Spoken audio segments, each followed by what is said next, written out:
పశ్చిమాసియా యుద్ధం వల్ల పెట్రోల్ కొరత ఏర్పడనుందనే వదంతులతో వినియోగదారులకు బంకుల వద్ద క్యూలు కడుతున్నటువంటి పరిస్థితి.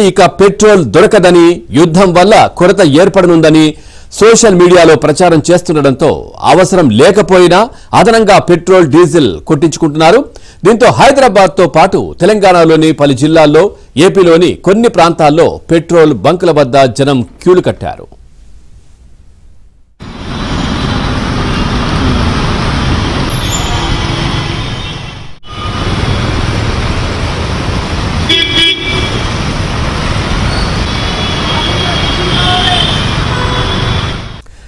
ఇటీవల ఆయిల్ మార్కెటింగ్ కంపెనీలు ముందస్తు చెల్లింపు విధానంలో మార్పులు చేశాయి. పెట్రోల్ బంకులకు వారం రోజులు ఇచ్చే ఓడీని ఆయిల్ కంపెనీలు తీసేశాయి.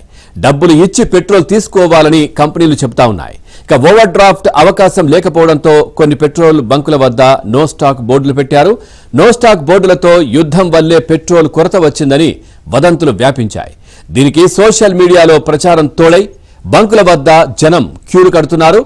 అవసరం లేకపోయినా ఎక్కువ పెట్రోల్ కొట్టించుకుంటున్నారు. అయితే పెట్రోల్, డీజిల్ కొరత లేదని, ప్రజలు ఆందోళన చెందాల్సిన అవసరం లేదని అధికారులు చెప్తా ఉన్నారు.